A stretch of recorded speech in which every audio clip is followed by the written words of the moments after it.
बिस्मिल्लाहिर्रहमानिर्रहीम। स्टूडेंट्स अस्सलामु अलैकुम। उम्मीद है आप लोग खैरियत से होंगे। स्टूडेंट, माइक्रोसॉफ्ट एक्सेल की सीरीज जो जारी है, आज उसका 5वां लेक्चर जो है वो आपके सामने है।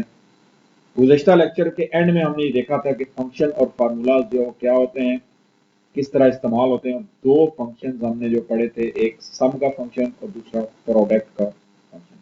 सम जो है वो वैल्यूज को ऐड करने के लिए इस्तेमाल होता है, जबकि प्रोडक्ट का फंक्शन जो है वो सेल को आपस में मल्टीप्लाई करने के लिए इस्तेमाल होता है। और उसके लिए हमने फार्मूलाज भी देखे थे कि अगर आप फंक्शन यूज नहीं करना चाहते तो किस तरह आप फार्मूला जो है वो यूज कर सकते हैं। आज हम नेक्स्ट जो चलेंगे और आज जो सबसे पहली चीज हम देखेंगे वो है सब्ट्रैक्ट।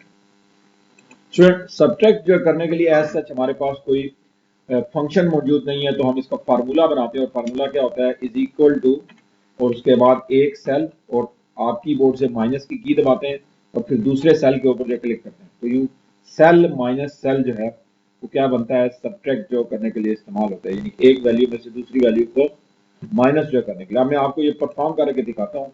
उसके लिए बिलफर्ज यहाँ पे हम दो वैल्यू जो ले लेते हैं। एक है जी स्टॉक, यानी स्टॉक में वो चीजें कितनी पड़ी हुई हैं, और एक है सोल्ड, यानी आपने बेची कितनी, और फिर बाकी क्या हो जाएगा, रिमेन, के बाकी मानदा चीजें जो है वो कितनी पड़ी हैं। बिलफर्ज हमारे पास कोई प्रोडक्ट है जिसका नाम है एक्स वाई जेड, एक प्रोडक्ट है एस टी यू, और एक प्रोडक्ट है ए बी सी। नाम इनके जो कुछ भी हो सकते हैं। अब ये स्टॉक्स में मुख्तलिफ जो तादाद में ये पड़ी हुई हैं, ठीक है जी। अब हमने इसमें से सेल की, सॉरी ये तो हो गया, इसके नीचे हमने टोटल तादाद लिखनी थी, मैंने इनके नाम लिख दिए। तो ये हम इनकी टोटल जो तादाद लिख लेते हैं कि ये जिस तादाद में हमारे पास जो पड़ी हुई है। अब यहाँ पे हम लिखेंगे सोल्ड। 1400 में से हमने 500 जो प्रोडक्ट जो सेल कर दी। इसी तरह 200 में से हम कहते हैं जी 100 सेल कर दी, और 100 में से हमने 56 जो वो सेल कर दी। सॉरी। अब हम ये देखना चाहते हैं कि रिमेनिंग जो है वो कितनी जो बची। तो जाहिर है लामाला आप क्या करेंगे, स्टॉक में से माइनस को सोल्ड कर देंगे। उसके लिए हम यहाँ पे फार्मूला लगाएंगे, इज इक्वल टू, ये जो सेल है जिसका सेफस है C7, इसमें से माइनस कर दो ये सेल जिसका नाम है D7, और अब आप एंटर दबाएंगे तो ये रिमेनिंग आ जाएगी। अब क्योंकि नीचे भी मैंने रिमेनिंग ही निकालने हैं, तो गुज़श्ता लेक्चर में हमने ये देखा था कि हम फार्मूला को ड्रैग कर सकते हैं या फंक्शन को ड्रैग कर सकते हैं। उसका तरीका यह है कि आप यहाँ पे आके एंटर दबाएं और दोबारा इसी सेल के ऊपर क्लिक करें, और ये जो ड्रैगिंग पॉइंट होता है यहाँ से पकड़ के आप इसको ड्रैग कर लें। इसमें होता क्या है, सेल रेफरेंस में एक का इजाफा होता जाता है। जैसे हमने ऑटो सीरीज देखी थी कि उसमें आप 1 और 2 को सिलेक्ट करें तो फिर आगे 3 4 5 आते हैं। इसी तरह अगर आप देखें तो ये C7 से क्या हो गया, C8 और फिर C9 हो गया। सो यूं आप जो है वो किसी भी जगह अगर आपने चीज़ों में से कुछ चीज़ें माइनस करनी है, एक सेल में से दूसरी वैल्यू को माइनस करना है, तो देन आप इसका बिल्ट इन जो फंक्शन नहीं है हमारे पास, बल्कि हम क्या करते हैं फार्मूला की शक्ल में जो है वो इस्तेमाल करते हैं। उसके बाद आ जाते हैं जी डिवीजन, डिवाइड करना। डिवीजन, अब डिवीजन जो है उसके लिए भी हमारे पास जो है वो बिल्ट इन फंक्शन तो नहीं है, तो हम क्या करते हैं फिर फार्मूला का इस्तेमाल करते हैं। जो किस तरह करते हैं, इज इक्वल टू सेल, ये डिवाइडेड की अलामत होती है जिसको कहते हैं फ्रंट स्लैश, ठीक है जी। सेल डिवाइडेड बाय सेल हम करेंगे, ठीक है जी। इसके लिए हमारे पास कोई बिल्ट इन जो है वो फंक्शन मौजूद नहीं है जिसका कोई नाम हो, तो फिर हम क्या करते हैं अपनी ज़रूरत के तहत एक सेल को दूसरे सेल की मदद से डिवाइड कर लेते हैं। और डिवाइड के लिए याद रखेगा स्टूडेंट, ये फ्रंट स्लैश की अलामत जो है वो यूज होती है। अब मैं आपको परफॉर्म करके दिखाता हूँ। से यहाँ पे हमने कुछ वैल्यूज जो ली हुई हैं, 200, 140, 200, इनको हमने डिवाइड करना है मुख्तलिफ वैल्यूज की मदद से, और इनका आंसर हमें यहाँ पे जो चाहिए। तो हम क्या करेंगे, इज इक्वल टू, ये जो सेल है इस पर हम क्लिक करेंगे तो क्या उठाएगा, रेफरेंस, डिवाइड कर दो इस सेल के साथ, एंटर दबाया, ये इसका आंसर आ गया। अब आप इसको ड्रैग करते नीचे तो ये ड्रैग आ जाए। अब अगर स्टूडेंट यहाँ पे देखें कि अशारिया के बाद जो डिजिट आएंगे उनकी तादाद जो बराबर नहीं है, तो अगर आपको कहा जाता है कि अशारिया के बाद जो डिजिट्स हैं वो 2 तक रखें हर एक के साथ, तो आप क्या करेंगे, इनको सिलेक्ट करें। तो ये यहाँ पे जो हमने मर्ज सेल का ऑप्शन पढ़ा था उसी के अगर आप आगे आ जाए तो ये आपके दो ऑप्शन है, इंक्रीज डेसिमल और डिक्रीज जो डेसिमल। तो हम इसको ये देखें इंक्रीज करके और फिर उसको हम डिक्रीज जो करके 2 तक जो लेंगे। तो यूं इशारिया के बाद अगर आपको कहा जाता है कि इनके जो डिजिट्स हैं उनकी तादाद यानी डेसिमल प्लेसेस की तादाद जो बराबर करें, तो वो आप इस तरह परफॉर्म जो है वो कर सकते हैं। सो स्टूडेंट अब हमने 4 जो अरिथमेटिक फंक्शंस हैं वो हमने पढ़ लिए हैं, जिसमें प्लस का, मल्टीप्लाई का, डिवाइड का और माइनस का। अब इनकी मदद से मैं आपके सामने एक मार्कशीट बनाऊंगा और मार्कशीट में आपको पता है कि हमारे पास एक चीज हमने निकालनी होती है परसेंटेज। तो परसेंटेज जो निकालने के लिए उसका फंक्शन भी फंक्शन तो नहीं है, उसका फार्मूला हम इस्तेमाल करेंगे, वो आप जो नोट कर लें। परसेंटेज, किसी भी सब्जेक्ट की परसेंटेज निकालने का तरीका आपको पता है कि इक्वल का साइन लगाते हैं और ऑब्टेन मार्क्स जो होते हैं उसको डिवाइड कर देते हैं किसके साथ जी, टोटल मार्क्स के साथ, और फिर उसको मल्टीप्लाई करते हैं 100 के साथ। तो किसी भी चीज की परसेंटेज अगर आपने मालूम करनी हो तो जो उसमें से हासिल करता है उसको आप जो तकसीम करते हैं टोटल के साथ और उसको ज़रब दे देते हैं 100 के साथ, तो जो आंसर आता है वो आपकी परसेंटेज जो है वो होती है। तो अभी आपके सामने मैं एक जो मार्कशीट दूंगा सब्जेक्ट वाइज एक सिंगल स्टूडेंट की, जिसमें ये चारों जो है वो बुनियादी अरिथमेटिक जो फार्मूलाज हैं वो यूज होंगे। हमारे पास है जी सब्जेक्ट, उसके बाद है जी टोटल मार्क्स, उसके बाद है ऑब्टेन मार्क्स,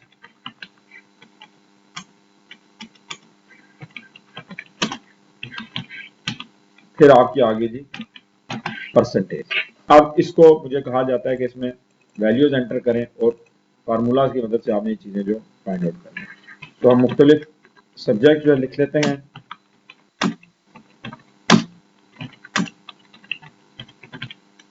ठीक है, अब यहाँ पे इनके हम टोटल मार्क्स अपनी मर्जी से जो लिख लेंगे। अब इनमें से ऑब्टेन मार्क्स हम लिखते हैं।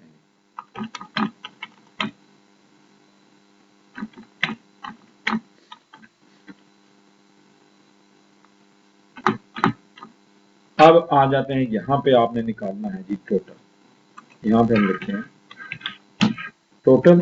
तो पहले हम टोटल मार्क्स, टोटल जो है कितने बनते हैं वो निकालेंगे, इज इक्वल टू क्या करेंगे जी सम, SUM सम। ये मैंने आपको गुज़िश्ता लेक्चर में ये पढ़ाया है। तो अब हम इसको क्या कर लेंगे, ऐड कर लेंगे, ऊपर वाली पूरी रेंज इसको देंगे। हम इसको कह रहे हैं कि F10 से लेके F15 तक इसको क्या करो, सम करो। शिफ्ट के साथ आप 0 दबाएंगे तो ब्रैकेट जो क्लोज हो जाएगी और अब आप क्या करेंगे, एंटर दबाएंगे। तो देखें टोटल बनते हैं 725। अब जो ऑब्टेन किए हैं उसका टोटल हम निकालते हैं। एक तो तरीका है कि मैं यहाँ पे SUM सम लिखूं और फिर इसकी रेंज दे दूं और फिर एंटर का बटन दबा दूं तो ये सम निकाल लेगा। दूसरा तरीका ये है कि मैं इसी फंक्शन को ड्रैग जो कर लेता हूँ, तो ये क्या करेगा अपने रेफरेंसेस के लिहाज से उसमें एक रेफरेंस में क्या करेगा, ऐड करेगा। ये F10 से क्या हो जाएगा, देखें G10 हो गया। समझ आ गई थी। अब आ जाते हैं परसेंटेज निकालने। तो परसेंटेज का अभी मैंने आपको बताया is equal to obtain marks. अब जहां पे आपके ऑब्टेन मार्क्स जो पड़े हैं वो ये वाला सेल है, इस पर क्लिक करेंगे। G10 इसको क्या करना है, डिवाइड करना है टोटल मार्क्स के साथ। तो यहाँ पे आपके लिखे हुए टोटल मार्क्स, यहाँ क्लिक करें, यानी G10 को F10 से डिवाइड करने के बाद मल्टीप्लाई करना है किसके साथ, 100 के साथ। अब आप एंटर दबाएंगे तो क्या होगा, इसकी परसेंटेज निकल आई। अब हम इसको ड्रैग कर लेंगे क्योंकि नीचे भी हमने परसेंटेजेस ही निकालनी है, तो इसको ड्रैग करके मैं यहाँ पे ले आया। ठीक है जी, और देन इसकी भी अगर आपने परसेंटेज निकालनी है तो is equal to obtain marks divided by total marks multiply by 100। अब इशारिया के बाद आपको कहा जाता है कि डेसिमल प्लेसेस जो लगाएं, तो आप क्या करेंगे, इंक्रीज जो करेंगे, ये देखें 1 और ये 2, और इसको भी इशारिया के बाद आपने 2 डिजिट्स तक रखना है। तो आप इसको इशारिया के बाद डिक्रीज जो करके 2 डिजिट्स तक जो लेंगे। अब मैंने आपको जो गुज़श्ता लेक्चर में बताया था कि जितने भी आंसर होते हैं उनको आप हमेशा क्या करें, बोल्ड कर दें ताकि पता लग जाएगा कि ये आपके फाइनल आंसर है। सो इस एक शीट के अंदर जो आपकी, इसको मैं अपनी जुबान प्रैक्टिस शीट भी कहता होता हूँ, प्रैक्टिस शीट के अंदर आपने देखा कि हमने सम का फंक्शन भी यूज कर लिया, डिवीजन का भी और मल्टीप्लाई का, यानी इस एक फंक्शन के अंदर डिवीजन और मल्टीप्लिकेशन दोनों इस्तेमाल हो रहे हैं, जबकि यहाँ पे नीचे सम का फंक्शन यूज हो रहा है। एक फंक्शन रह गया जो यहाँ पे यूज नहीं हुआ और वो कौन सा है, माइनस का। उसके लिए भी मैं एक नीचे और जो प्रैक्टिस शीट जो बनाता हूँ उसको भी देख लें। प्रोडक्ट है हमारे पास, प्रोडक्ट के साथ हमारे पास उसकी यूनिट प्राइस है, मैं इनको शॉर्ट में लिख रहा हूँ, unit price, stock, sold, remain, sale और फिर जो टोटल सेल। ठीक है, अब आ जाते हैं हमारे पास कुछ प्रोडक्ट्स हैं जी, पेन है,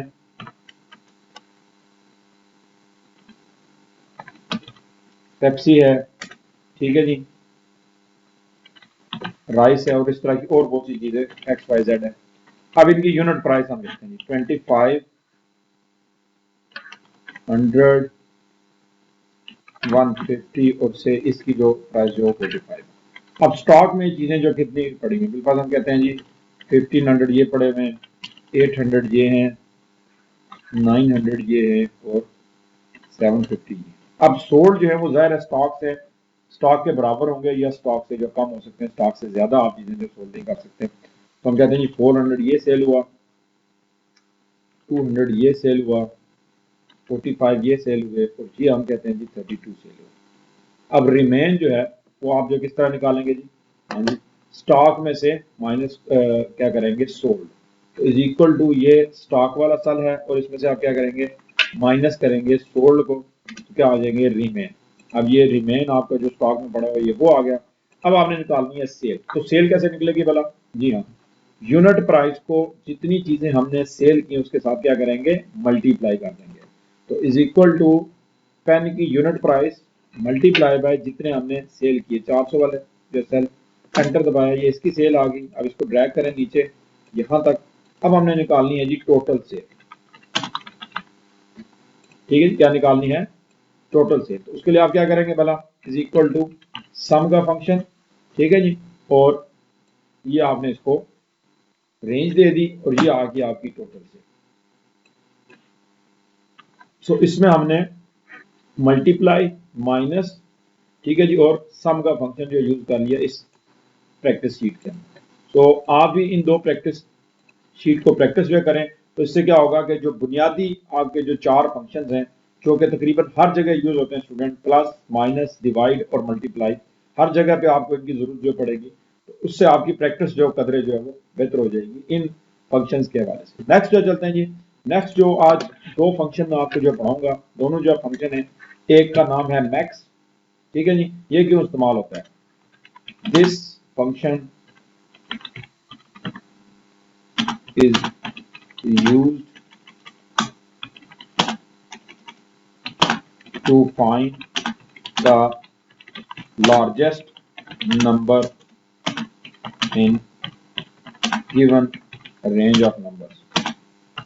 दिए गए नंबर्स की रेंज के अंदर आप ये देखना चाहते हैं कि इसमें सबसे बड़ा फिगर जो है कौन सा है, यानी आपको मुख्तलिफ नंबर लिख के दे गए और आप ये देखना चाहते हैं कि इसमें सबसे बड़ा नंबर कौन सा है, तो आप मैक्स का फंक्शन इस्तेमाल करेंगे। इसका स्ट्रक्चर क्या है, इज इक्वल टू लिखेंगे, उसके बाद लिखेंगे मैक्स और ब्रैकेट के अंदर आपने सिंपल क्या दे देनी है, रेंज। जैसे आपने समझ लें कि यह जो है सम का फंक्शन, ये सिर्फ आपने सम की जगह क्या लिख देना है, मैक्स जो है लिख देना है। अभी आपको मैं अप्लाई करके भी दिखाता हूँ। जैसे हमारे पास यहाँ पे कुछ परसेंटेजेस जो लिखी हुई, या आप कह लें कि यहाँ पे हमारे पास कुछ सेल्स जो लिखी हुई है।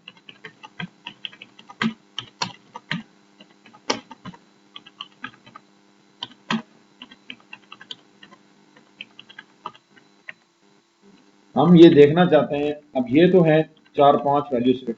इमेजिन करें कि अगर वैल्यूज जो है वो ज्यादा हो, वैल्यूज अगर ज्यादा हो तो फिर आपका काम जो है वो कहाँ तक जो है वो जाएगा, यानी ये वैल्यूज हैं और आपको कहा जाता है कि इसमें आपकी लार्जेस्ट सेल जो है कौन सी है। एक तो तरीका यह है कि आप खुद से यहाँ से इस पे देख लेंगे सबसे बड़ा फिगर जो कौन सा और यहाँ पे लिख दें। अब ये तो क्योंकि थोड़ी वैल्यू है, लेकिन अगर आपकी पूरे साल की वैल्यूज जो लिखी है तो फिर तो याद रखना भी जो मुश्किल हो जाता है। तो इसके लिए फिर हम क्या करते हैं, फंक्शन इस्तेमाल करते हैं, is equal to max, bracket start, और इसमें आपने क्या दे देनी है जी, रेंज दे देनी है जहां से आप जो बड़ा नंबर, यानी मैं उसको कह रहा हूं कि मैक्स फाइंड करो L9 से लेके L18 तक। जो ही मैंने एंटर दबाया तो यहाँ पे जो सबसे बड़ा नंबर है वो है जी 85,421। ठीक है जी। अब इसी तरह अगर आपने सबसे बड़ा फंक्शन यूज कर लिया है तो फिर अगर सबसे छोटी वैल्यू अगर आपने निकालनी है तो फिर मिन, ठीक है जी, तो उसके उलट हो जाएगा, this function is used for the smallest number in the given range. तो आप क्या करेंगे, उसी तरह मैक्स की जगह क्या लिख देंगे, मिन लिख देंगे और उसके अंदर आपने रेंज लिख देंगे। तो वो क्या करेगा, सबसे छोटा नंबर जो फाइंड आउट जो करेगा। तो आप ही के सामने इसी में से मैं लोएस्ट भी कह सकते हैं, लोएस्ट सेल हमारी कितनी हुई है ये हम देखना चाहते हैं। तो is equal to min bracket start, और ये आपने क्या दे दी जी, इसके अंदर रेंज दी और ब्रैकेट को क्लोज किया, एंटर दबाया तो 1250, 1250 जो है वो सबसे छोटा जो फिगर है। अगर मैं यहाँ पे किसी को 0 कर दूं तो आप देखिएगा ये वैल्यू फौरन जो चेंज हो जाएगी। अब आपकी मिनिमम वैल्यू क्या बन गई है, 0 बन गई है। अगर आप मैक्सिमम वैल्यू को बढ़ाते हैं तो देखिएगा एकदम से वैल्यूज जो है वो चेंज हो गई इसमें। सो ये हमने देखे जी मैक्स, मिन, उसके अलावा परसेंटेज निकालना, डिवाइड करना और सब्ट्रैक्ट करना, ये आज के जो टॉपिक थे। इससे पहले हम दो चीजें ऑलरेडी पढ़ चुके हैं, एक सम का फंक्शन और एक प्रोडक्ट का function. So hope so student आप साथ साथ इनको प्रैक्टिस कर रहे होंगे। अब ये इनकी जरूरत आपको बेशुमार जगहों पे जो पेश आ सकती है, यानी आपके स्कूल के अंदर रिजल्ट आया है और आप ये देखना चाहते हैं कि मैक्सिमम जो है वो परसेंटेज जो किसने हासिल की। जैसे यहाँ पे ये परसेंटेजेस जो लिखी हुई हैं, तो इसमें मैक्सिमम परसेंटेज जो कौन सी है, 60। तो आप देखना चाहते हैं कि सबसे बड़ी परसेंटेज जो है वो कितनी आई है। फिर आप ये देखना चाहते हैं कि मिनिमम परसेंटेज कितनी आई है, वो भी आप निकाल सकते हैं। तो इस तरह ये दो फंक्शन जो है वो बेशुमार जगहों के ऊपर आपके काम जो है वो आ सकते हैं। सो होप सो आज का लेक्चर आपको अच्छी तरह जो है वो क्लियर हो गया होगा। फंक्शन का ये लेक्चर अगले एक लेक्चर हो सकता है तो अगले लेक्चर तक भी जाए। अभी काफी कॉम्प्लिकेटेड फंक्शन जो आने हैं, आज मैं इसलिए थोड़ा पढ़ा रहा हूँ ताकि आप इसको प्रैक्टिस जो कर सकें, क्योंकि अगर आपके ये बुनियादी फंक्शन सही तरह आपको इनकी समझ नहीं आएगी, इनको किस तरह अप्लाई करना है, तो देन आगे जो कॉम्प्लिकेटेड फंक्शन आने हैं उनके ऊपर आपको सही तरह चीजें जो है वो समझ नहीं आएंगी।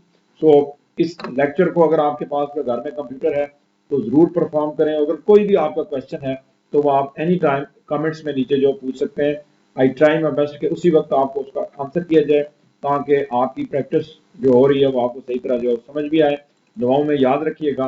फी अमान अल्लाह।